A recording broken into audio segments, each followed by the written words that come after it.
Muy bien, vamos a dar inicio a la conferencia, segunda fecha del ciclo de conferencias del Instituto de la Familia. Damos pase a Gisela Vidal para el inicio del evento. Muy buenas tardes, señoras y señores. Tengan todos ustedes muy buenas tardes. El Instituto de la Familia de la Facultad de Derecho de la UNIFE les da la más cordial bienvenida a nuestro ciclo de conferencias online sobre los efectos de la pandemia en las relaciones familiares desde una perspectiva interdisciplinaria. Continuando con este ciclo de conferencias, el día de hoy contamos con la presencia de la magíster Olga María Castro Pérez Treviño, presidenta del Instituto de la Familia, así como nuestros conferencistas del día de hoy, la magíster Sabina Deza, quien es psicóloga, magíster en educación, doctoranda en psicología, docente de la Facultad en Psicología y Humanidades, UNIFE, consultora en temas de violencia hacia la mujer, niños, niñas y adolescentes del Ministerio de la Mujer y Poblaciones Vulnerables y psicóloga del Programa de Derechos Humanos del Centro de la Mujer Peruana Flora Tristán. Ella va a dictar la conferencia Relaciones Tóxicas en Tiempos de Pandemia. Asimismo, estamos contando con la presencia de la doctora Elvira Álvarez Olazábal. Ella es abogada y magíster por la Universidad Nacional Mayor de San Marcos, jueza suprema provisional de la Corte Suprema de Justicia de la República y docente en la maestría en Derecho de Familia de la UNIFE. Ella va a dictar la conferencia Violencia Doméstica durante la pandemia del COVID-19. Asimismo, voy a dar algunas pautas para la dinámica de la sesión. Ambos expositores expondrán sus temas uno después del otro. Asimismo, les hacemos recordar que tendrán un periodo máximo de 20 minutos para exponer. A nuestros asistentes, decirles que pueden dejar sus preguntas por escrito en el chat durante todo el desarrollo de la sesión. Al final, la doctora Olga María Castro asumirá el rol de moderadora y leerá las preguntas a los expositores. Asimismo, pedirles a nuestros asistentes apagar sus micrófonos y cámaras. Dicho esto, damos pase a la magíster Sabina Deza, quien va a exponer su tema, Relaciones tóxicas en tiempos de pandemia. Adelante, doctora.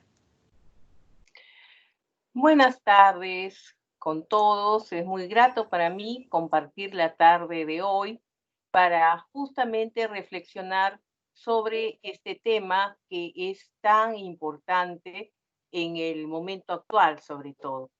Voy a compartir la pantalla. Realmente.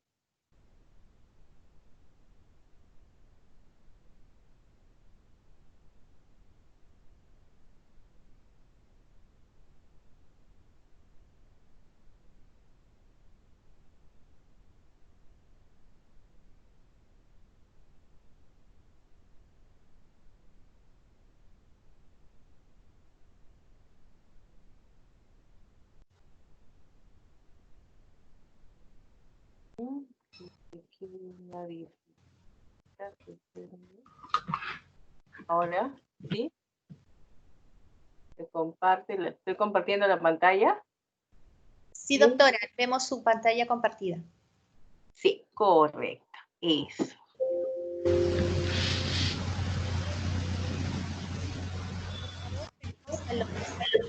Que apaguen su micrófono.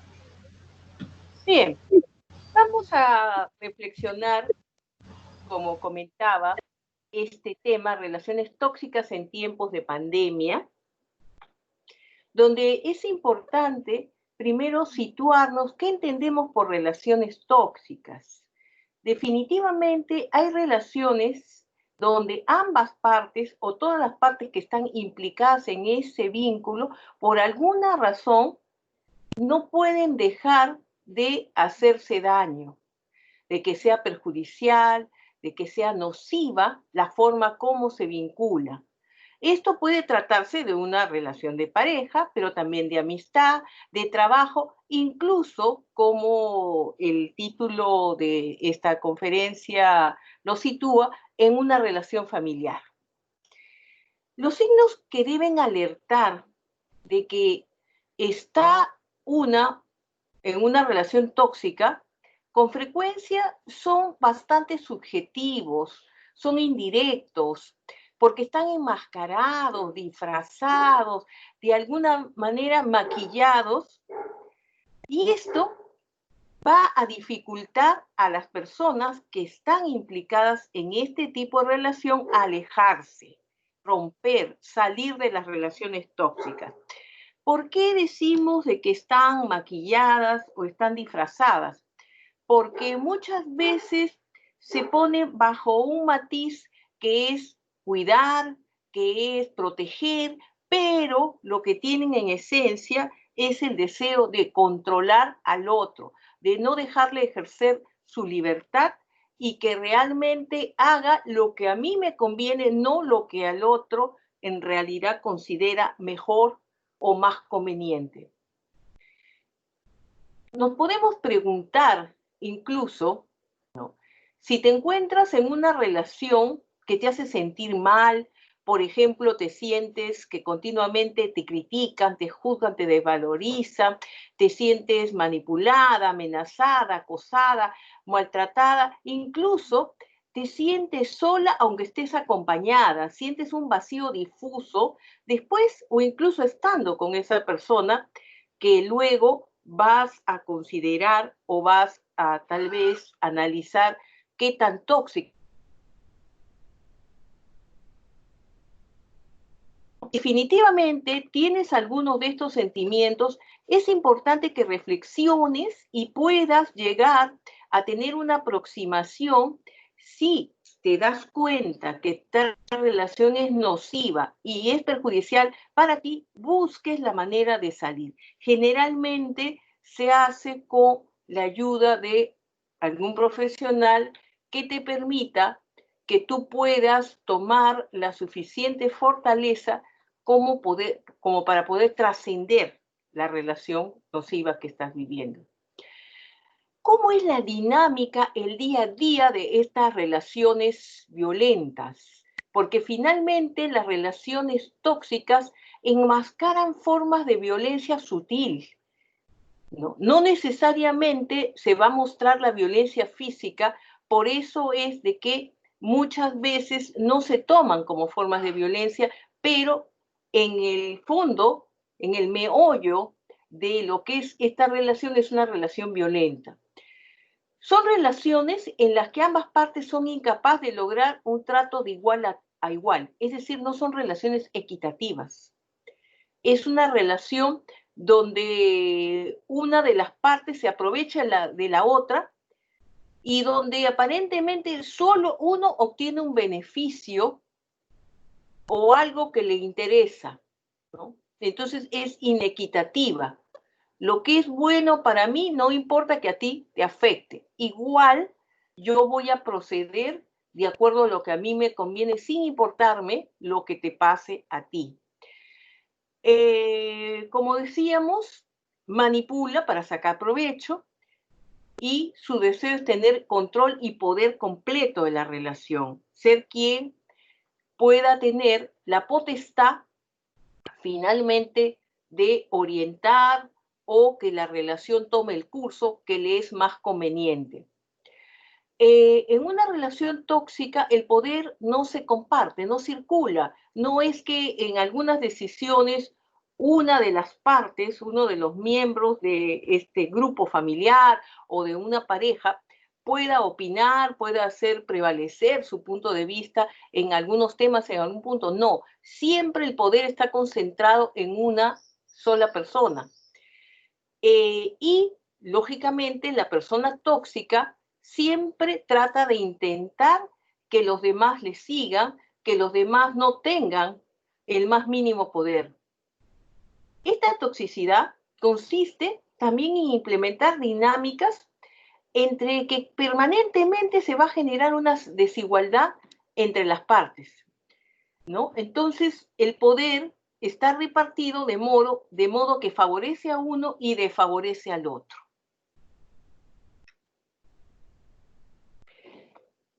Lógicamente, hay personalidades o por los condicionamientos socioculturales también, es más factible que determinadas personas puedan establecer de una forma como un círculo vicioso, como una especie de entrar en un circuito donde es difícil salir, ¿no? este tipo de relaciones tóxicas, ¿no? Vamos a encontrar que generalmente una de las personas es manipuladora, ¿no? Trata de mostrar a la otra persona de pronto las ventajas supuestas de estar en esa relación, porque generalmente se va a plantear como alguien que ha llegado a la perfección o que siempre hay un juego de comparación donde la persona que es manipulada sale perdiendo porque le ve solo defectos, en cambio quien manipula solamente se ve que tiene una serie de cualidades, habilidades y lógicamente manipula mucho su autoestima, el concepto que tiene de sí mismo, la vulnera, la mantiene en un estado de ansiedad, donde la persona también va a estar muy susceptible a sentirse culpable, ¿no? Porque también su personalidad tiende, lamentablemente, porque es alguien muy sensible, posiblemente también ha experimentado relaciones de violencia, relaciones tóxicas en el medio familiar, ¿no? En la familia de origen, posiblemente, ¿no? Es una historia, ¿no? De relaciones tóxicas donde se habituó hasta cierto punto a ciertas pautas de comportamiento, donde puede llegar a naturalizar y ver esto como una forma válida de tener una relación, ¿no? Todo esto va a generar una dependencia afectiva, ¿no? La persona puede llegar al extremo de sentir que ya no le interesa o no es capaz de reflexionar sobre el daño que le hace la relación porque siente que esa persona se convierte en algo así como el aire para respirar. Se convierte en un vínculo donde no va a cuestionar nada, donde va a permitir que la otra persona tenga una serie de conductas en su contra, pero por este sentido de que haga lo que haga, aún así esta persona es merecedora de su afecto o que realmente es imposible que ella consiga a alguien con tantas cualidades, ¿no? Como esta persona, como decíamos, hay un proceso de desbastamiento. Es como que la persona, para poder sentirse más poderosa, tiene que aplastar al otro. En estas relaciones tóxicas se basa en que cuanto más quiero yo tener poder, necesito empequeñecer más al otro. Entonces, sobredimensionar a la otra persona no reconociéndole casi ningún mérito, ¿no? Entonces, lógicamente, aquí se van a ver atrapados en una relación que es muy difícil de salir, porque la persona de mayor poder necesita a esta otra que está minimizada, devastada, para que en la comparación siempre salir ganando. Es como si es la garantía de su sentido de valía, de su autoestima, ¿no? Que lógicamente tiene. Y también esta persona minimizada siente que lo mejor que ha hecho en su vida es lograr que esa persona o esas personas que están en su entorno hagan lo que hagan, son tan valiosas que no puede dejarlas, no puede concluir, terminar, salir de ese círculo, pues es lo que le da sentido a su vida. Decía que los métodos no necesariamente son evidentes ni tan notorios, ni siquiera para la misma víctima o las personas que sufren este tipo de vínculo tóxico, ¿no? Ahora, cuando decimos el tema de autoestima, es un problema para ambos porque la persona que tiene una autoestima sana no necesita aplastar a otra para sentirse bien.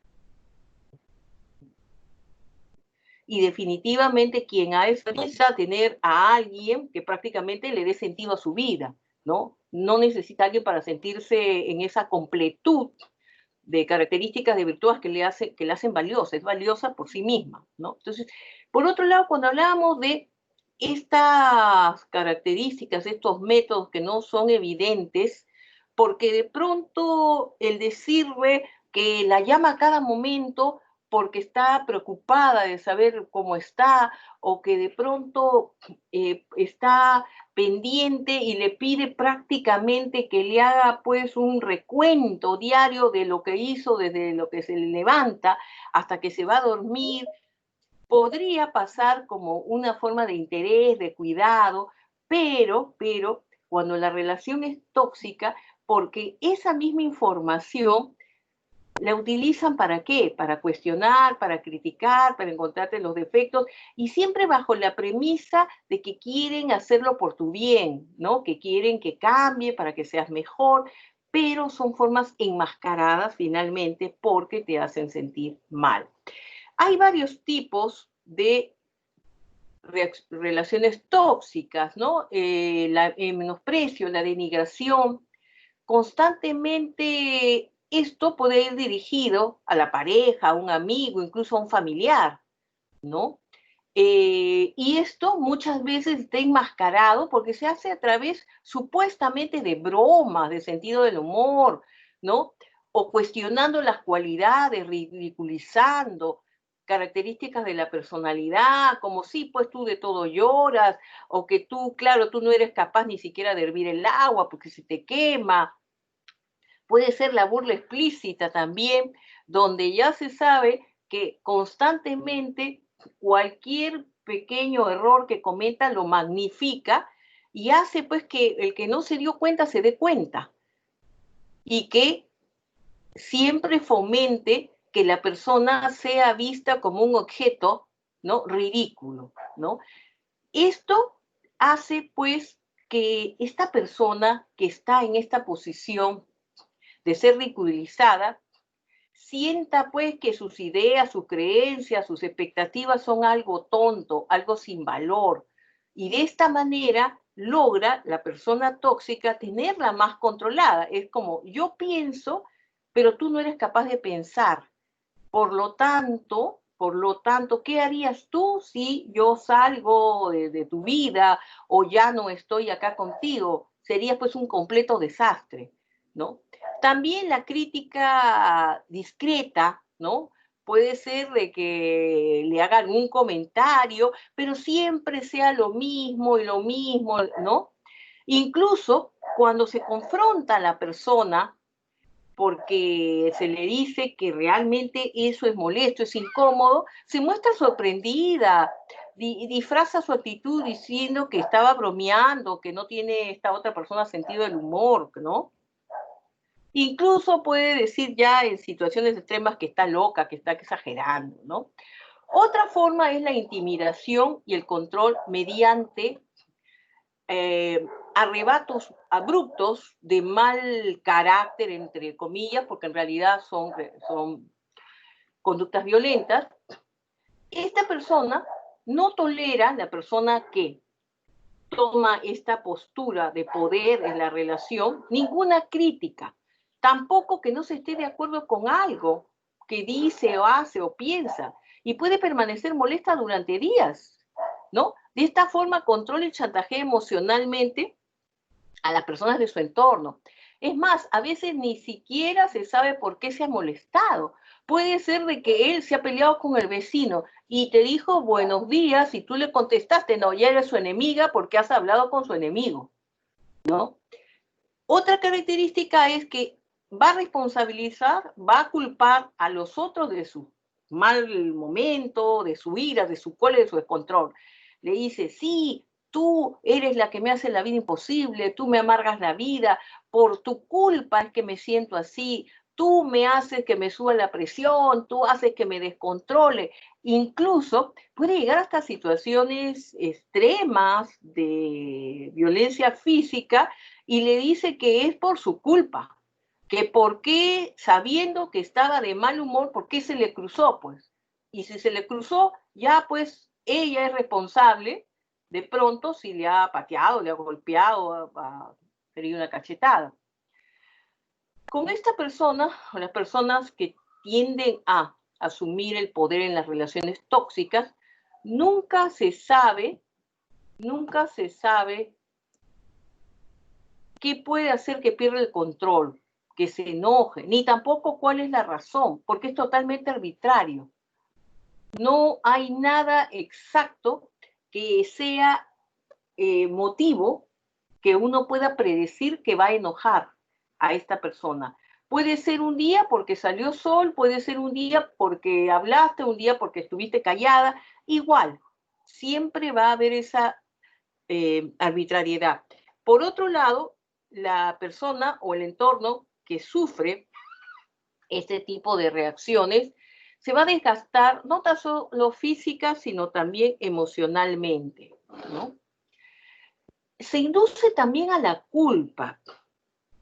Es una relación donde la persona tiende mucho para obtener el control de hacer sentir culpable al otro.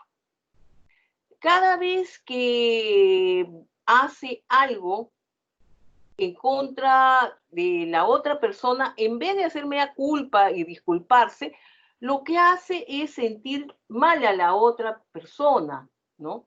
De alguna manera busca siempre justificaciones, excusas, ¿no?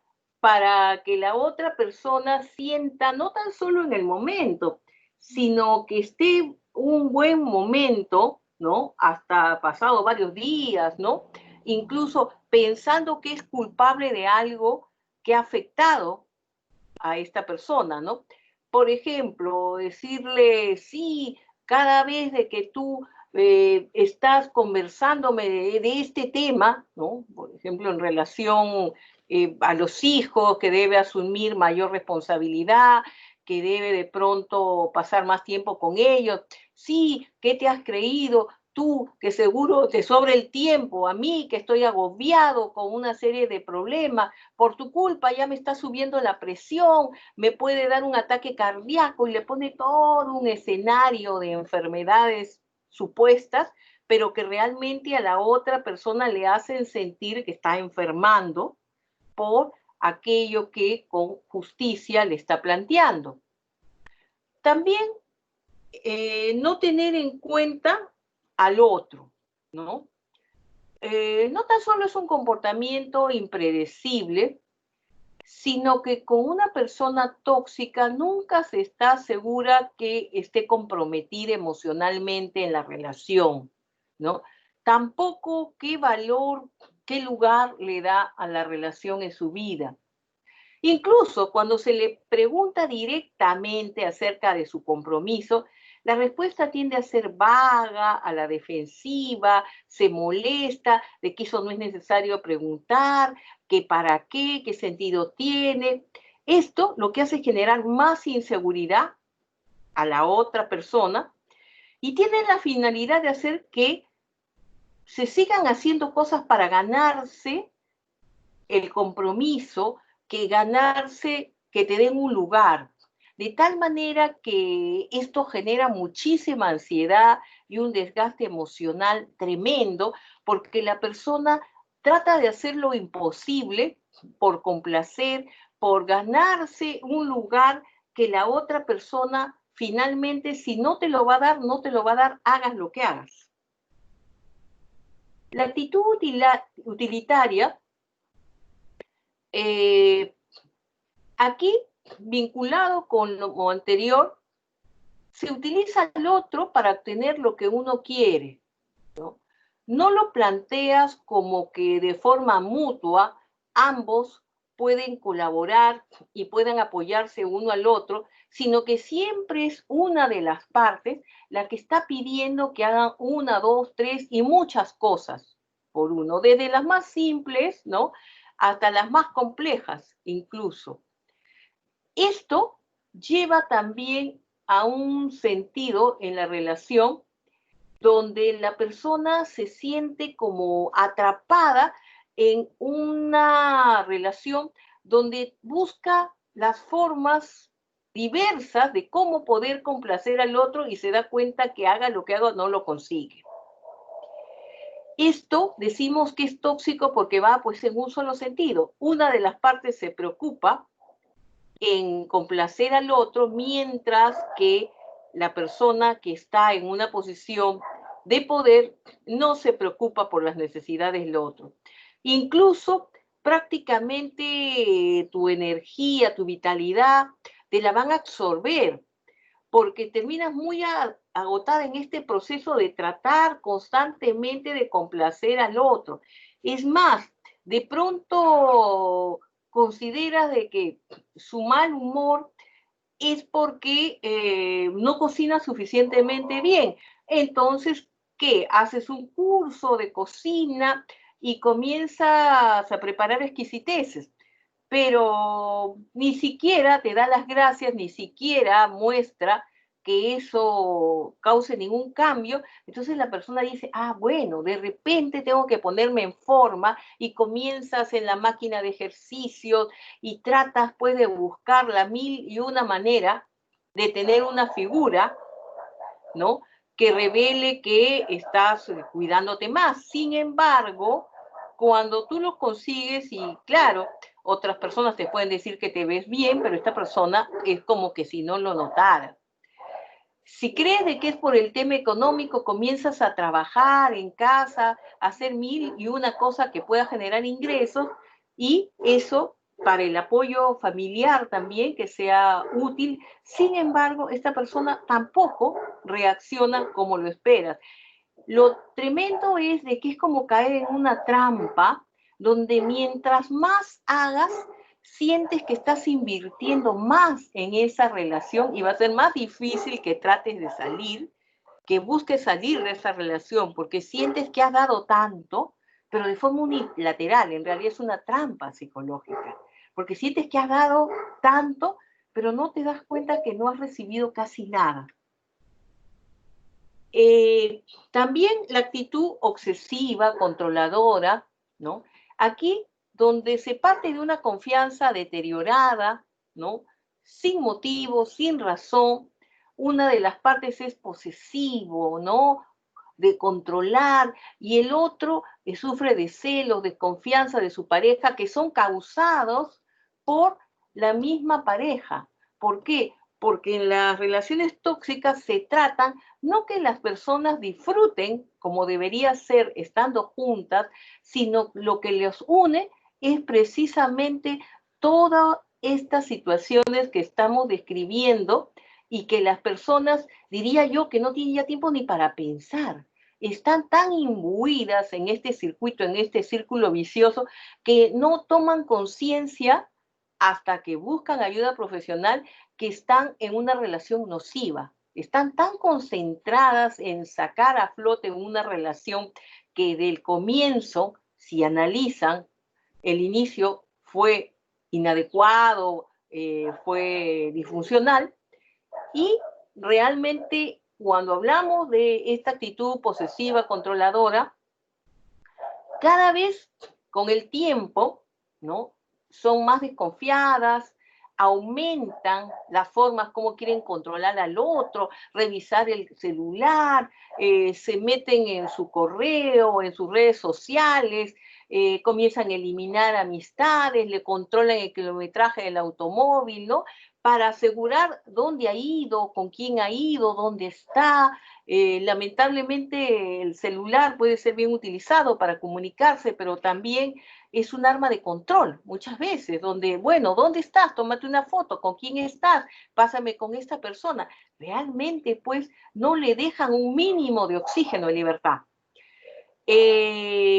Todo esfuerzo que se haga para asegurar que se es fiel, que hay un compromiso serio, van a ser en vano, ¿no? Y definitivamente quedarse en una relación aceptando ser tratado como una persona no confiable tiene como resultado el perder cualquier espacio personal y propio, porque todo es invadido. Esta persona no es que tenga este espacio tan necesario que nos hace sentir también que tenemos nuestros proyectos personales, ¿no?, y que realmente también son fuentes de gratificación, pero como que perdemos este tipo de opción cuando nos vemos invadidos. Yo incluso diría que hay cuestiones que son tan invasivas. Recuerdo el caso de una alumna que cuando decíamos, vamos a formar grupos de 4 para hacer un trabajo práctico, y esta joven pedía permiso para ir a los servicios, pero sus compañeras me decían, profe, no va a los servicios, va a preguntarle a su enamorado si puede hacer trabajo con nosotras. ¿Por qué? Porque él dice que somos malas compañías, le aconsejamos mal, que realmente somos las malas personas, y lo único que le decimos es que tiene que poner límites porque realmente él no la deja ni siquiera un átomo de libertad para que ella decida. O sea, que el enamorado decidía con quién iba a hacer grupo de práctica esta joven que ya estaba a más de la mitad de la carrera. Veamos y situémonos en relación a la pandemia y estas relaciones tóxicas que he descrito a grandes rasgos. En las preguntas ya puedo detallar algunos puntos con más profundidad.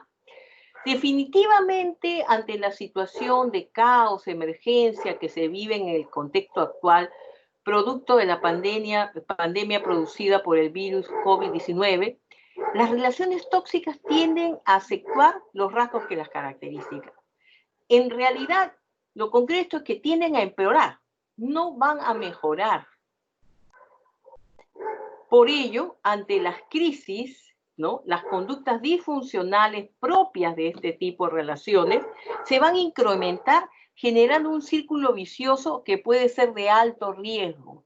Es decir, ya que la doctora que va a presentar, luego que concluya, va a hablar de un tema que está íntimamente vinculado a este, que es el de la violencia familiar, porque realmente una relación tóxica, cuando hay situaciones críticas como las que están dadas por la pandemia, es más factible que se manifiesten situaciones de violencia explícita y muy grave. Es una expresión de las relaciones tóxicas, la violencia. Incluso se parte de la premisa que el hogar es el lugar más seguro, por eso quédate en casa para evitar el contagio y la propagación del virus, pero no es el caso para muchas mujeres que conviven con alguien que las agrede o que es un potencial agresor. Cuando se está en relaciones tóxicas hay una gran potencialidad de riesgo para ser violentada en cualquiera de sus formas de violencia. Incluso, como un punto que me pareció interesante comentar, es que la línea 100, que funciona 24 horas del Ministerio de la Mujer y Poblaciones Vulnerables, en los meses de marzo y abril, al comienzo de la cuarentena, ha sido el medio más utilizado por las víctimas por el pedido de auxilio, habiendo recibido alrededor de 5.438 llamadas por violencia contra la mujer, ¿no? Esto nos hace ver, pues, la gravedad, ¿no?, del problema de las relaciones tóxicas en situaciones todavía de crisis, como ya se van a manifestar en violencia explícita. Bueno, les agradezco, creo que ya están mis 20 minutos. Sí, doctora. Sí, doctora. Sí. Sí. Sí, voy a... Doctora, ¿ya culminó? ¿Sí? Sí, sí, ¿Da por sí. terminada su conferencia? Bien, Sí. muchísimas gracias, doctora. Entonces, si ha culminado su conferencia, doctora, muchísimas gracias y damos pase a la doctora Elvira Álvarez Olazábal, quien va a dictar su conferencia Violencia Doméstica durante la pandemia del COVID-19. Doctora, muchas gracias. Bienvenida. A usted. Muchas gracias, Giselita. Muy buenas tardes a todas y a todos. Quiero comenzar agradeciendo la gentil invitación de Olga María y del Instituto para participar esta tarde con estas reflexiones que muy bien ha empezado ya Sabina sobre lo que es esta relación tóxica en la familia, la pareja, y que en general afecta a seres humanos. A Giselita también un particular agradecimiento porque siempre está ella efectuando las coordinaciones y una bienvenida a todas y a todos para esta reunión. Quiero compartir la pantalla. Giselita, cuando puedas, por favor, me confirmas que ya la estás viendo. Sí, doctora, estamos viendo su pantalla. Ya, perfecto. Está todo muy bien. Muy amable. Gracias. Bien, este tema de violencia doméstica durante la pandemia del COVID-19 en verdad nos tiene que mover a todas y a todos como sociedad a buscar una nueva convivencia, un esfuerzo que realmente pueda producir sanación a lo que hemos vivido, a lo que estamos viviendo, esta incertidumbre, esta angustia, esa depresión en algunas personas, pero además a la temática de violencia que nos ha venido afectando de manera tan visible.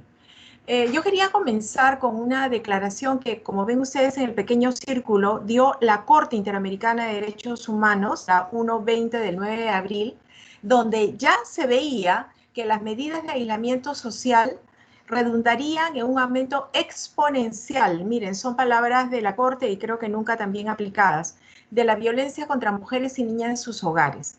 Entonces, el deber de debida diligencia, esa debida diligencia que permitiría no solamente prevenir, sino también actuar en coherencia a las responsabilidades del Estado, que tiene que asumir todo lo que significa la secuencia de las denuncias, los futuros procesos o las sanciones a los agresores y agresoras. Esto ya estaba previsto desde el 9 de abril como una consecuencia y las cifras no nos dejan otra realidad que, mejor dicho, nos dejan una realidad constatada. De lo que va de la pandemia, desgraciadamente, son 350 violaciones a niñas y adolescentes. Han existido 21 feminicidios, quiere decir que se ha producido uno cada 48 horas. Y a eso le sumamos las 25 tentativas, es decir, feminicidios no concluidos. Más de 575 mujeres desaparecidas, 355 son niñas y adolescentes mujeres, y ha habido más de 50.629 llamadas a través de la línea 100. Y de ese gran total de 50.000, 13.250 por menores de edad.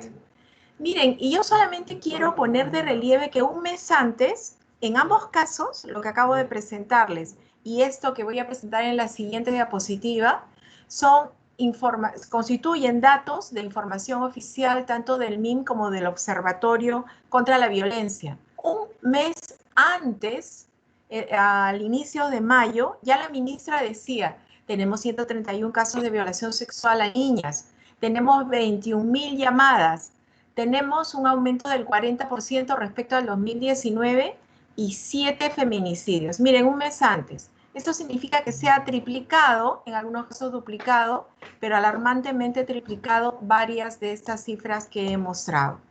Y hay algo que me parece estremecedor, pero muy realista, las proyecciones que ha hecho el UNFPA. UNFPA, como ustedes recordarán, la Agencia de Naciones Unidas de Población y Desarrollo, que el 28 de abril ya estaba proyectando, con base a análisis de la Universidad de... me olvidé el nombre, pero es una universidad en Australia y una universidad en Estados Unidos. Ellos señalan que va a haber un incremento exponencial de niñas madres, es decir, embarazos no deseados menores de 14 años, de 7 millones a nivel mundial. En el Perú, como ya veníamos nosotros padeciendo, esta cifra que ven ustedes a la mano izquierda, 2019, ya se habían reportado 12.575 denuncias de violencia hacia la mujer. Es estremecedor conocer de este aumento, este incremento, y por eso, como ven a su mano derecha, ya se ha habilitado la línea 114 que a nivel policial permite la atención de todos los casos de desaparición de personas. Desaparecen hombres también, pero los que les he traído esta tarde son las cifras que afectan a mujer y a niñez. Y entonces ahí tenemos una realidad que ya decía por su parte la Comisión Interamericana. Recuerdan, en la primera diapositiva era la resolución de la Corte, esta es de la Comisión. en una serie de recomendaciones publicadas en la Resolución 1-2020. Entre ellas, la necesidad de la respuesta fortalecida de las instituciones del Estado para la atención de la violencia de género. Entonces, ellos proponían una reformulación de los mecanismos tradicionales, esto del presencial, de la persona que va a la comisaría o acude al SEM o acude a la fiscalía. En realidad, había que proyectarnos a un fortalecimiento de redes comunitarias. El tema va porque si bien efectivamente la línea 100, y como lo ha señalado también Sabina, ha sido la receptora y ha procurado dar una respuesta, creo, como bien sabemos, se necesita fortalecer estos canales con redes comunitarias que permitan extender el abanico de posibilidades de denuncia y el abanico de posibilidades para dictar medidas u órdenes de protección. No solamente era eso, sino que además, como bien lo recomendaba la comisión, se necesitan protocolos de atención para el fortalecimiento de capacidades. Y esto incluía a los agentes de seguridad, estamos hablando de Serenazgo, Policía Nacional, pero también los propios actores de justicia involucrados en la investigación y sanción de hechos de naturaleza, violencia intrafamiliar. Yo creo importante destacar acá, porque soy parte del sistema, que existe todavía y es muy, diría yo, muy presencial en el área penal. En familias sí se han fortalecido desde hace varios años, pero en el área penal se necesita mantener una actualización y perfeccionamiento permanente sobre el enfoque de género y de la mirada de derechos humanos que debe alertar a los operadores en cuanto a esta temática de violencia intrafamiliar y específicamente en los casos de violencia sexual. En esta resolución se hacía hincapié en la necesidad de tomar en consideración que somos parte de una región, las Américas, una región de las más desiguales del planeta, donde las brechas sociales, pobreza, pobreza extrema, exclusión social, discriminación, desgraciadamente siguen siendo un problema transversal.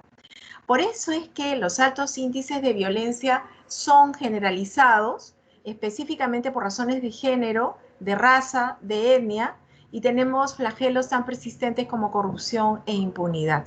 Y lo estamos viviendo ahora en esta dramática situación de la cuarentena o noventena, porque ya van más de 90 días, donde se ha visto denuncias públicas sobre casos de corrupción a pesar de la delicada situación de salud que estamos tratando de sobrepasar. Este fenómeno delincuencial ha buscado resquicios donde se ha presentado y entonces la respuesta debe ser no a la impunidad.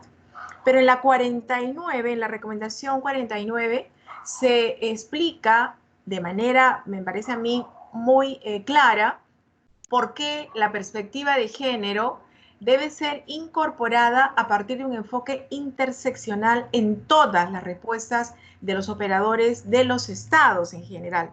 Hay una vulnerabilidad mayor por precariedad, por edad, por condición de migrante, desplazado, cómo no, las niñas, niños, mujeres y personas en general con discapacidad, las personas adultas mayores, las personas privadas de libertad. Por eso las respuestas desde el Congreso, que ustedes recordarán, ese debate que fue totalmente infructífero pese a los proyectos presentados de atención a personas privadas de libertad, lo que ha ocasionado es un retardo en lo que debería ser la inmediata reacción para evitar que efectivamente tengamos que lamentar fallecimientos como ahora penosamente lo estamos haciendo.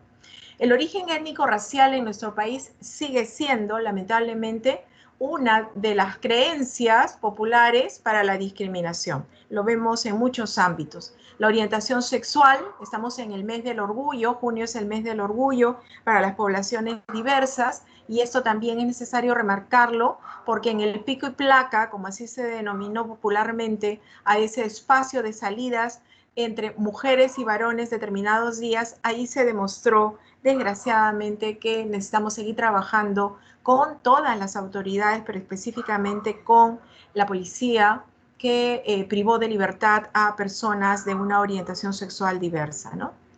Bien, la respuesta desde el Ejecutivo fue dictar esta norma, el Decreto Legislativo 1470 del 27 de abril del año, con las medidas para garantizar protección de mujeres e integrantes del grupo familiar víctimas de violencia durante la cuarentena. Y lo que se señaló específicamente para liberarnos de cualquier trámite burocrático o que posibilitaría una demora en la respuesta, era que se daban 24 horas como plazo máximo desde la denuncia sin requisitos previos. Como ustedes recordarán, siempre se hace una evaluación del caso, se puede acompañar la ficha de valoración de riesgo, incluso se puede recurrir al Instituto de Medicina Legal o los propios equipos multidisciplinarios de los SEMS. Pero en ese caso se dijo, no, hay que prescindir de todo ello y es la evaluación inmediata sobre la base de la denuncia planteada.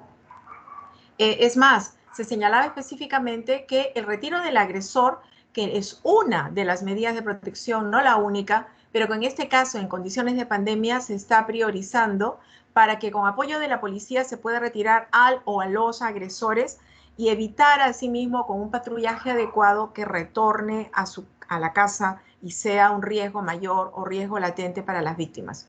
Están funcionando órganos de emergencia en las 34 Cortes Superiores con motivo de aplicar esa normatividad. Pero además de eso, yo quisiera, por favor, aunarme una reflexión que ha hecho la secretaria ejecutiva de CEPAL, también con motivo de esta pandemia y la cuarentena o aislamiento social. Alicia Bárcena ha señalado que es necesario reconstruir, diría yo, ¿no? Hablar de un nuevo pacto social para la igualdad. Tenemos mucha normatividad a nivel internacional, nacional, sobre lo que significa esta posibilidad de igualdad ante la ley, pero también igualmente no solo ante la ley, sino igualdad como concepto social donde tengamos menos posibilidades de discriminación, sino que apuntemos a un sinónimo de igualdad en derechos. Perú, en este reflejo de las estadísticas de CEPAL sobre la situación de pobreza y pobreza extrema, desgraciadamente, y ya lo dicen todas las instituciones, y tenemos una alerta, en verdad, además de la alerta sanitaria, una alerta de lo que va a venir o lo que se está padeciendo en este momento por la situación de pobreza y de pobreza extrema. Claro, la reacción del Ejecutivo ha sido positiva, se están dando bonos por solidaridad, se están dando bonos para las personas con mayores vulnerabilidades, pero lo que viene requiere precisamente de este nuevo pacto social. Desde el Poder Judicial pertenecemos a la Comisión de Acceso a la Justicia para Personas en Condición de Vulnerabilidad y también formamos parte de la Asociación Peruana de Mujeres Juezas. Hemos intentado dar cumplimiento a las 100 reglas de Brasilia, que es un parámetro de colaboración aprobado por el Congreso Iberoamericano de Poderes Judiciales, donde se destaca un eje que es el número 8, género, y las reglas de Brasilia que están en coherencia con esta motivación, que son la 17 y la 20, de una lucha contra la discriminación y la violencia. Y por eso hemos realizado diferentes videoconferencias también, logrando llegar a más de 67,000 personas. Pero no solamente es esta difusión, ¿no? Sino que nos interesa, acá es un trabajo de UNOC y de el seguimiento de los ODS, como ustedes recordarán, los Objetivos de Desarrollo Sostenible. Por ejemplo, esta que es una llamada de lo que ustedes ven en la línea vertical en puntos suspensivos, desde el 23 de marzo, cuando se inició en México el distanciamiento social, miren el incremento notable en la línea mucho más intensa en color, 64.858. Ojo que reconocemos que hay una diferencia de número de población, ¿no? Densidad poblacional. Pero hay un incremento notable en comparación con lo que venía sucediendo. Y eso es precisamente lo que ha motivado a ONU Mujeres a señalar que tenemos que trabajar en este nuevo pacto social y en esa búsqueda de igualdad, porque bien sabemos que 1 de cada 3 mujeres a lo largo de su vida es afectada en promedio con cualquiera de los tipos de violencia. Y según los últimos datos disponibles en ONU Mujeres, en América Latina y el Caribe, probablemente llegue a superar los 20 millones de mujeres y niñas entre 15 y 49 años, víctimas de violencia física o sexual por la pareja actual o anterior. Y eso estremece no solamente nuestras fronteras, sino las de México, Colombia, Brasil, Bolivia, Argentina, donde se están adoptando diferentes medidas para procurar que esto se dé en un mínimo de casos. Pero lamentablemente las respuestas, siempre buscando de relevar que son positivas, quizá necesiten algo que a mí me parece muy nutritivo a cualquier política o a cualquier decisión legislativa: presupuesto. Presupuesto, por ejemplo, para materializar esta resolución ministerial que ha sido dada en el contexto de la pandemia. Cómo prevenir el contagio, la reducción, el manejo de casos de pacientes obstétricas y o mujeres en edad reproductiva infectadas por el virus, reduciendo movilidad y mortalidad, pero al mismo tiempo, y por eso lo destaco en líneas rojas, reconocer que dentro del tema de salud sexual y reproductiva tenemos un componente esencial cuando hablamos de salud pública. Por eso esta campaña que ven ustedes a la izquierda, Niñas no Madres. El género, entonces, ya para ir terminando y no sobrepasar mi tiempo, que espero estar bien, el género como categoría protegida frente a la discriminación necesita ahora un énfasis especial para que socialmente se entienda que las diferencias que ya resultan no por la diferencia biológica entre los sexos, sino como producto ideológico y cultural, es una demostración ahora con esas cifras que he señalado al inicio y las que he comentado de ONU Mujeres en relación a la discriminación basada en género, desgraciadamente nos va a privar de evolucionar como quisiéramos, como una sociedad inclusiva e igualitaria. La evolución normativa desde hace 5 años ha procurado efectivamente, no voy a aburrirlas mucho con esto, porque algunas también de las asistentes lo conocen las personas con formación en derecho, efectivamente han buscado garantizar siempre y sancionar, por supuesto, la conducta de los agresores y garantizar para las víctimas una atención adecuada. Y lo que viene desde este decreto legislativo 1470 es poner un énfasis especial durante la emergencia sanitaria.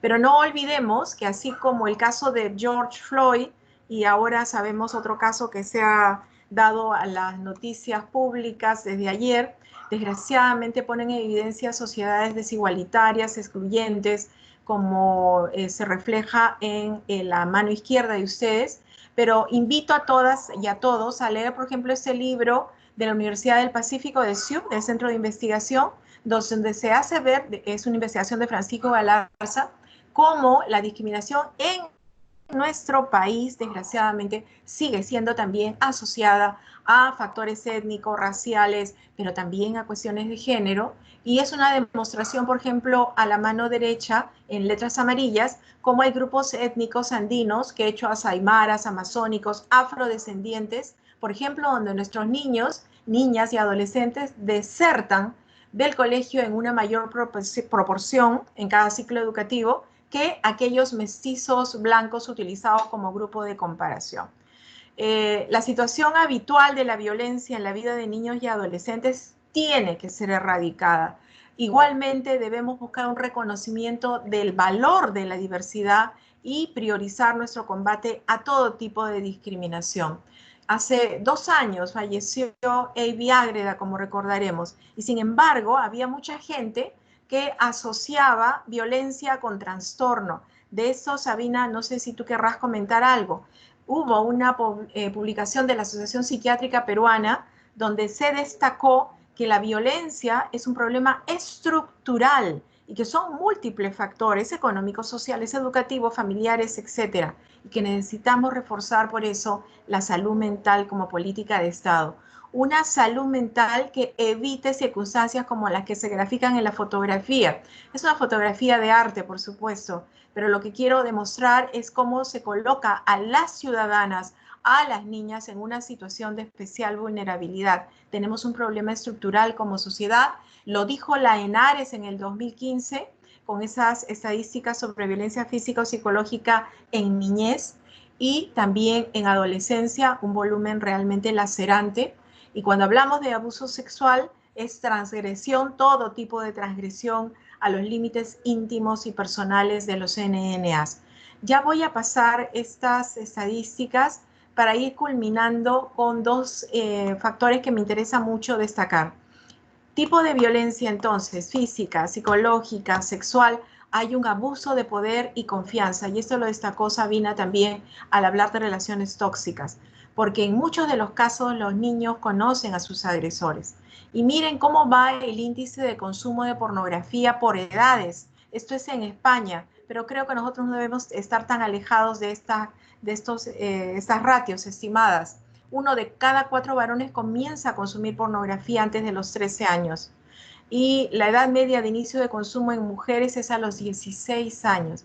¿Qué hacer para que no se distorsione el mensaje de la sexualidad a nuestros niños, niñas y adolescentes? Supervisar, controlar, dar mejores pautas educativas, por supuesto, contribuir siempre desde todo factor, y por eso me parece fundamental que el Instituto de Familia, siempre preocupado, busque estos medios de lanzarse con los colegas, las colegas, y verlo de una manera interdisciplinaria.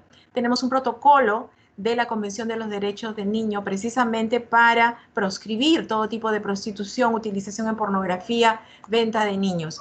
Y yo acá ya termino señalando las palabras de este entrenamiento virtuoso del que Diana Mafia, me parece una idea muy interesante, ha destacado para nuestra nueva convivencia. Tenemos que afrontar juntas y juntos las desigualdades sociales. Busquemos una mayor inclusión, una mejor distribución de recursos y oportunidades. Y tenemos que desterrar, el verbo me parece muy bien utilizado, la violencia que está inscrita en estructuras sociales como una forma de discriminación y en la intimidad, pero además porque lo que ha hecho el aislamiento social es desnudar, desgraciadamente, la vigencia de culturas conservadoras, patriarcales, que nos privan de oportunidades de igualdad en los desarrollos. Muchísimas gracias. Muchísimas gracias también para usted, doctora Elvira Álvarez. Y a continuación vamos a dar pase a la doctora Alba María Castro para el round de preguntas. Muchísimas gracias, Elvira y Sabina. Realmente muy interesante y de gran aporte. En estos momentos de pandemia, efectivamente, la violencia ha incrementado enormemente y tenemos cifras oficiales, pero también hay no oficiales donde la violencia es fuertísima, ¿no? Muchas veces lo vemos hasta en nuestros vecinos y no hay el miedo, no se implementan las medidas de protección oportunas y rápidas. Y en ese sentido, te pregunto, Elvira, ¿qué pasa con este decreto legislativo que dio el gobierno para que se implementaran las medidas de protección en 24 horas como máximo en época de pandemia? Porque aparentemente no se resuelven. En algunos sitios sí, pero hay una carencia efectiva de acceso a la justicia en este aspecto, ¿no? He tenido oportunidad por la propia profesión y especialidad de consultas en ese sentido, ¿no? ¿Qué hago? He llamado a la línea y no vienen, no me hacen caso. ¿Qué hacer ahí? Te agradezco por la pregunta, Olga, porque me permite desarrollar dos ideas. A ver, el acceso a la justicia es un derecho fundamental en cualquier plano, pero ahora en esta emergencia sanitaria destacamos que efectivamente la legislación trata de asumir el reto de atención prioritaria para víctimas de violencia en estas condiciones. 2, pero el problema, ¿sabes cuál es? Desde mi modesto punto de vista, no sé si tú lo compartes, hay la necesidad de reforzar cuadros humanos. Te puedo comentar que en Lima la tecnología, y estamos hablando de la ciudad capital y de la corte, no diré la más céntrica, pero sí la corte de Lima Centro, ¿no? La ubicación. No tenemos todavía los accesos remotos como quisiéramos. No hemos contado con un despliegue inmediato de posibilidades tecnológicas. Cada persona, cada operador está tratando de dar respuestas en los límites que tiene actualmente por tecnología. O sea, trabajar telemáticamente a algunas personas no les resulta sencillo, a otras, pese a su juventud, lo que les ha imposibilitado es que los canales que debieron estar ya formalizados no estuvieron en el momento de la dación del decreto. Por decirte, el eje, el expediente judicial electrónico, ¿cómo comenzó el año 2017? Comenzó con el área comercial, con el área comercial, tributario, aduanero, es decir, las especialidades que están totalmente desconectadas de nuestras temáticas. ¿Por qué? Porque desgraciadamente hay políticas dentro de esto, ¿no? Para la distribución de presupuesto. Entonces nosotros no contábamos con nada tecnológicamente listo para la atención. La propia gerencia de informática del Poder Judicial, y esto lo digo con total transparencia, no ha podido asumir hasta ahora lo que implica el reto de dar viabilidad a recepción de denuncia en una mesa de partes que abastezca a todas las denuncias. Y hay algo que nos concierne a todas las instituciones del sistema. No tenemos nosotros interoperabilidad. ¿Qué significa la interoperabilidad? Que la comisaría me puede mandar por un correo la denuncia sin necesidad de estar enviando a ningún miembro policial, que la víctima no tiene que irse de ese lugar, sino que yo misma puedo acceder desde mi computadora a la comisaría y a la fiscalía por igual, y eso no contamos. ¿Qué se necesita? Presupuesto. Ahora, si eso lo digo de Lima, te imaginarás si lo digo acepto la responsabilidad de la institución. En provincias, a veces hay canales más directos, porque es población, digamos, menor en número, pero también hay distancias. Y esas distancias requieren también de implementar equipos suficientes. Creo que son carencias que no han permitido dar una respuesta adecuada. Una vez más, claro, la pandemia nos cogió sin prever muchas cosas, ¿no? Pero una vez más, no tenemos la estructura adecuada, ¿no? Si la hubiéramos tenido, la base de una buena prevención, somos ratificantes de la Convención de Belém do Pará, de CEDAW, pero sin embargo, nada de eso se ha implementado, ¿no? O sea, muchos decretos legislativos pero quedan en papel, y no es culpa del operador de justicia, es que no hay el presupuesto, no hay la implementación, no hay la base, ¿no?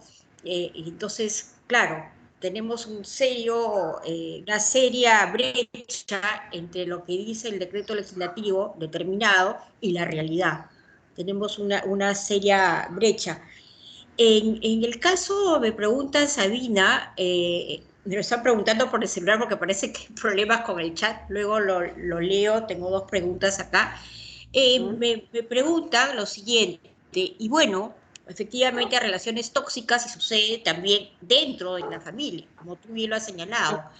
Pero me pregunta la asistenta al webinar, me dice, ¿qué pasa cuando eso entra en el ciclo de violencia? Perdón, en el ciclo de violencia, ¿no? O sea, ¿qué pasa? Hay la relación tóxica, pero luego te ayudo, estando en pandemia, bueno, te quiero, te ayudo a cocinar, y de repente ahí cocina, pero también empieza la relación tóxica. ¿Qué hacer en una época de pandemia, donde hasta hace poco ni podíamos salir a caminar por tema preventivo, pero además en todas las zonas no hay la posibilidad de salir y respirar un poquito de aire, ¿no? Entonces las parejas, las familias siguen en el mismo entorno.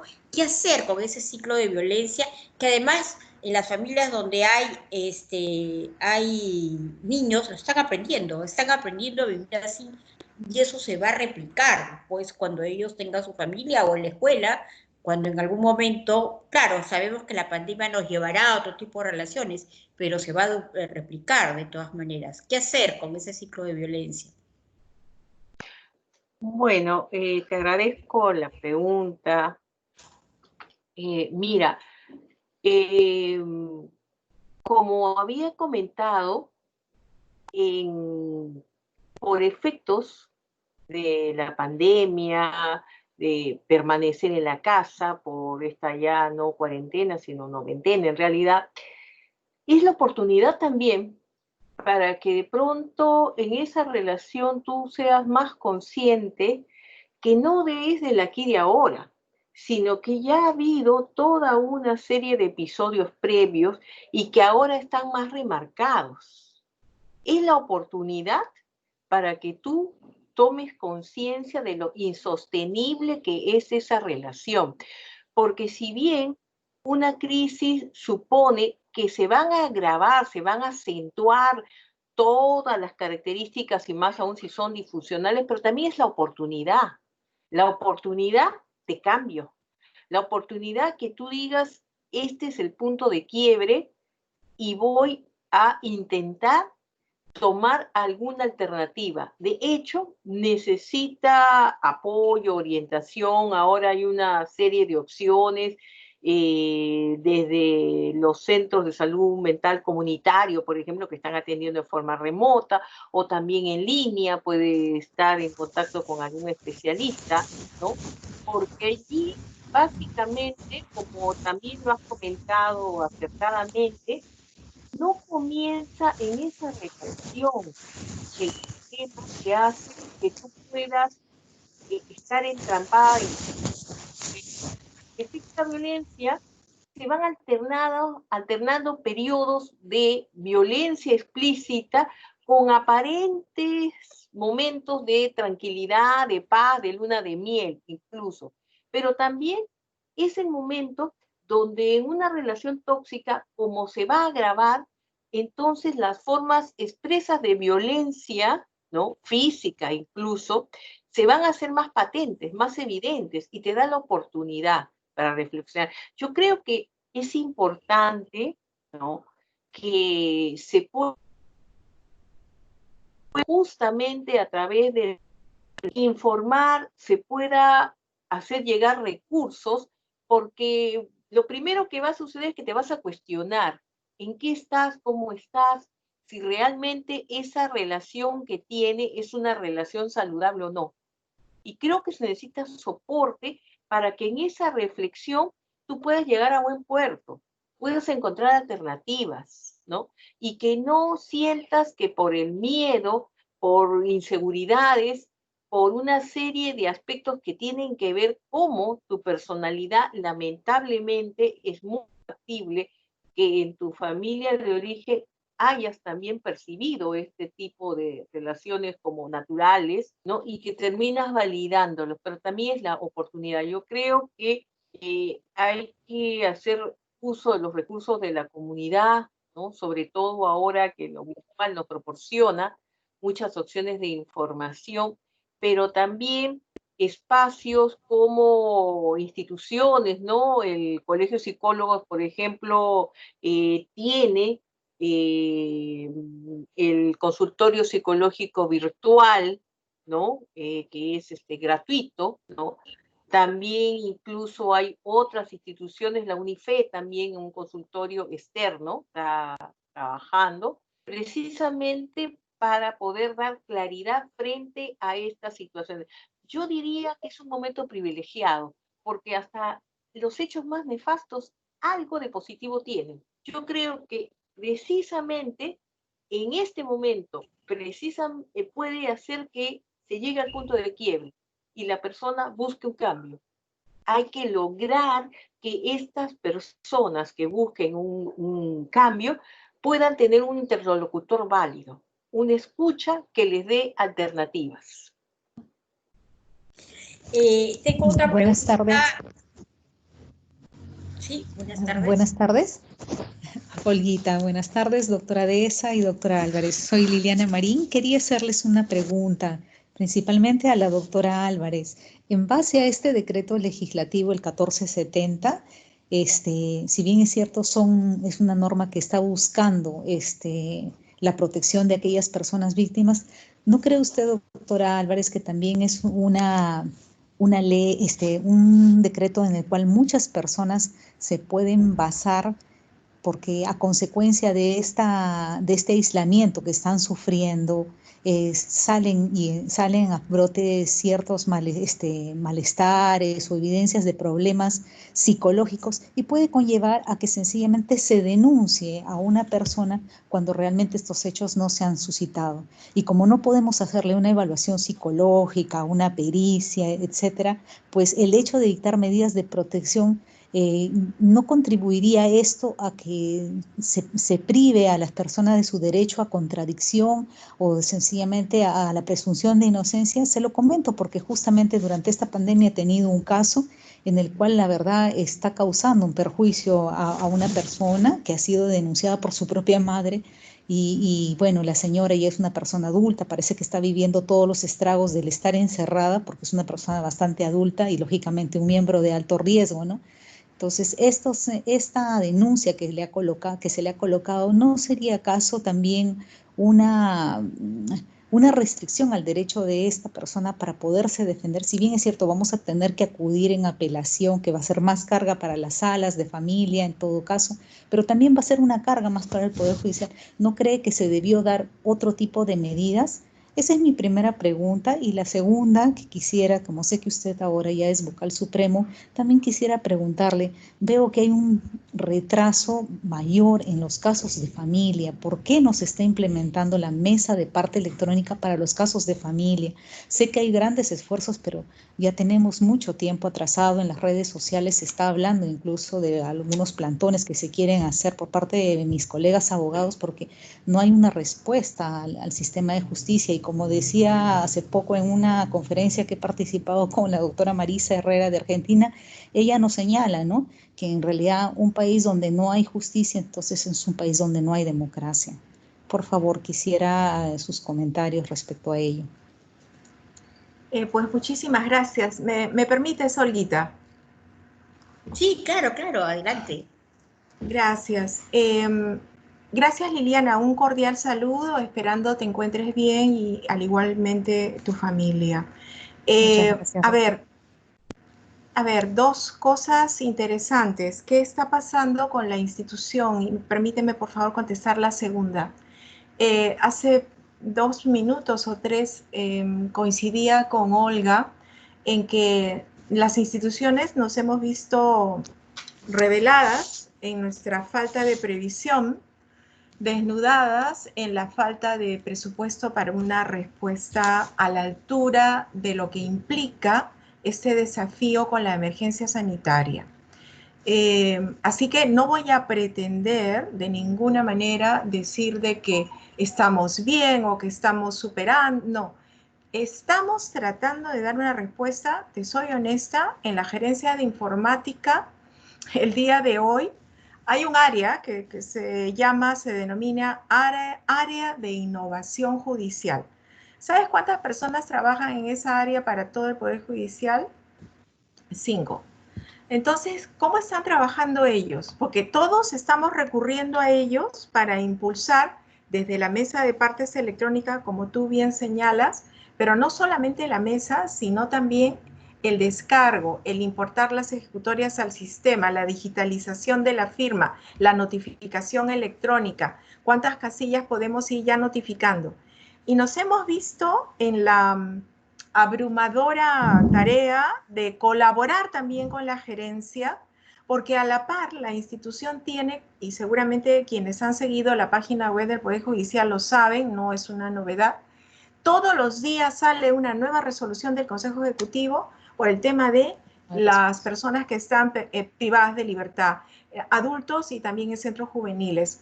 El tema de cómo atender respecto a las personas que ya están queriendo que respuestas a sus habeas corpus, porque es una lluvia de habeas corpus con motivo del internamiento preventivo o incluso por sentencias que se solicita cese la medida de carcelería y se les pueda variar o sustituir con grilletes electrónicos. Grilletes electrónicos que, por favor, te puedo decir, recién ahora el Estado los va a asumir, porque antes, como recordarás, lo hacían que lo asumiera la propia persona porque tiene un costo alto en dólares. Entonces, el Estado no se comprometió y por eso eran poquísimos los casos donde se liberaba con grillete electrónico y dependiendo del tipo de sanción, por supuesto.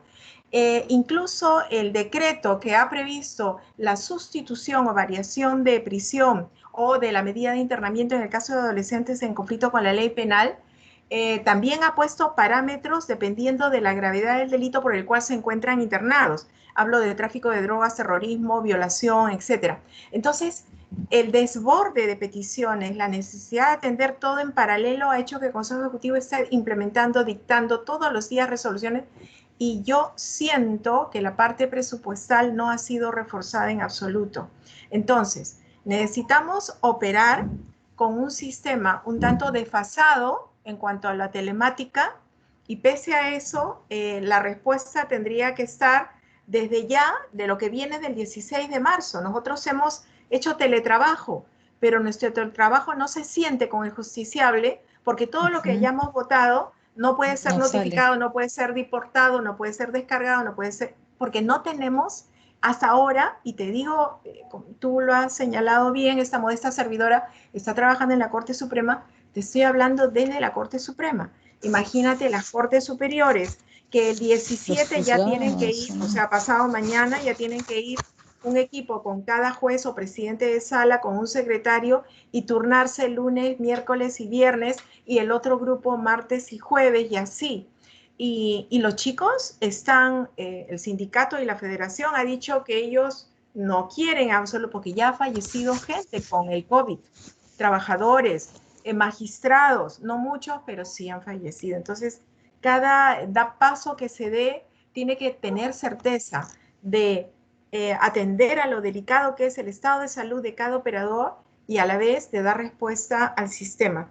Y ya con la segunda, creo que he dado respuesta a las dos, pero específicamente de la primera, sí es cierto, el decreto legislativo no ha previsto la respuesta porque ha priorizado, esto es voluntad del legislador, tú lo sabes, o sea, no somos nosotros los operadores, sino la voluntad del legislador de priorizar un acortamiento en tiempos de respuesta. Pero eso ha sacrificado, sí es verdad, la posibilidad de la contradicción de la otra parte. Ahora, yo espero que en la apelación a estos casos que tú señalas se pueda resolver con justicia, ¿no? Gracias. Por razones de tiempo ya tenemos que cerrar, pero queda en el tintero una pregunta que me parece muy importante. Solo, Juanita, de Comunicaciones, te voy a robar 2 minutos. Me preguntan por el celular si estos temas que estamos viendo últimamente, de que sale a la luz conversaciones íntimas o fotos, a través, lo estamos viendo por un artista y fotos por internet, ¿no? ¿Esto es un tipo de violencia? O sea, ¿qué ocurre con esta chica, en concreto esta adolescente que no llega creo que no llegaba a los 18 años, que entabla una forma de relación sexual por internet y finalmente la foto se publica? ¿Es un tipo de violencia? Porque definitivamente esta pandemia ha traído otro tipo de relaciones íntimas, ¿no? ¿Podríamos hablar de violencia ahí? Yo hablaría de dos momentos, ¿no? El momento en que se produjo el hecho y el momento en que se revela hacia afuera esta exhibición de fotos y videos, etc. Porque desde que estuvieron en la intimidad ha pasado tiempo, al momento en que se han dado a publicidad. Pero entonces, la primera conducta en la producción, yo te diría que, en mi modesto parecer, habría que subsumir la conducta en tipos penales sobre acoso. Si es que efectivamente no había consentimiento, que eso es lo válido. Si había una relación, pero ahí tendrías que estimar la minoría de edad también de la jovencita, tenía 17. Y lo otro es el phishing, como le llaman, ¿no? Estos delitos informáticos que sí tenemos legislación de lo que puede vulnerar la intimidad, la esfera privada de la persona, y eso que refleja desgraciadamente hacia afuera.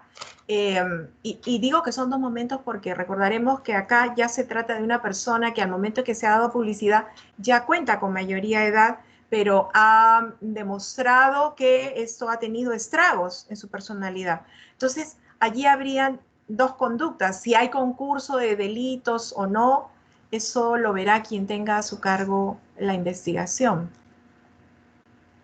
La pregunta, además, me adiciona solo un minuto. Ahora sí, Juanita, adiciona, cualquiera de las otras puede responder. En realidad, las dos son especialistas en el tema, cada una en su área, que en realidad no sé, se configuraría un delito o el tema de acoso, pero ¿qué pasa con el entorno social? La televisión, la conductora de televisión, que de alguna manera interviene en esto, y en algunos casos hasta se ha dicho en las redes que es culpa de la mujer por el comportamiento que tiene y porque, bueno, las mujeres provocamos, y ahí pues aparece el patrón género y el patrón cultural de que la mujer provoca al hombre. En muchos casos, la mujer en un escaparate, ¿no? Se pone en un escaparate. Exacto. Entonces, podríamos decir que también el medio social ejerce de alguna manera violencia contra la mujer, este medio de comunicación, ¿no?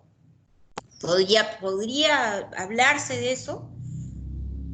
Me pregunta sin duda, Olga, porque realmente estamos en un contexto donde las inequidades no están tan solo dentro del ámbito de las relaciones familiares, sino que es en un ámbito más amplio del sistema, la sociedad, las instituciones, lamentablemente, ¿no? Y aunque se ha logrado avanzar, es cierto que en momentos críticos es como que desnudan nuestros puntos o nuestros aspectos extremos también. Las personas pueden mostrar lo peor o lo mejor de sí mismas, como estamos viendo en el contexto de esta pandemia, y aparecen pues estas situaciones donde la violencia sin duda causa una gran afectación psicológica.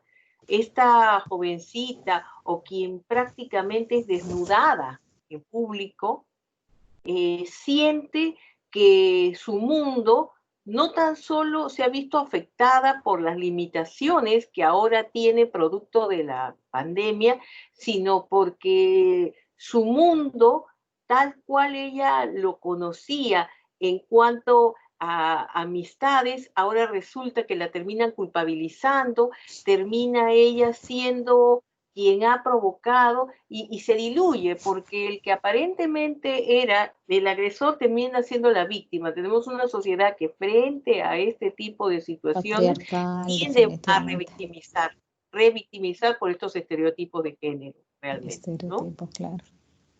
Tengo preguntas acá que se quedan en el tintero, pero prometemos responderlas ya vía correo. Las comprometo a las expositoras maravillosas y especialistas que hemos tenido de remitirles algunas de las preguntas que se han quedado acá. Tenemos limitaciones de tiempo y les agradezco muchísimo su presencia en este webinar que realmente provocaría que hubiera durado 1 hora por expositora, pero no se pudo. Muchas gracias, muchísimas gracias. Gracias a ti, Olguita, gracias. Sí, muchas gracias. Muchas gracias a ustedes. Bien, señoras y señores asistentes, el presente webinar ha concluido. Nuestro agradecimiento a los expositores del día de hoy a nombre del Instituto de la Familia, de la Facultad de Derecho de la UNIFE, a nuestros asistentes, a nuestros estudiantes y público en general. Asimismo, antes de finalizar, hacerles recordar que esta conferencia también se está grabando, se está retransmitiendo a través del Facebook del Instituto. Y a su vez, avisarles que el próximo lunes 22 de junio estará con nosotros el doctor Alex Plácido con el tema el derecho de relación entre los hijos y el progenitor no custodio durante la emergencia sanitaria, junto con la doctora Sara Gaspar con el tema el derecho de alimentos y su efectividad en tiempos de coronavirus. No se olviden, por favor, pasen la voz y los esperamos. Tengo a todos ustedes muy buenas tardes. Nos vemos. Muchas gracias. Gracias. Gracias, excelentes temas, ¿eh? Gracias, felicidades. Gracias.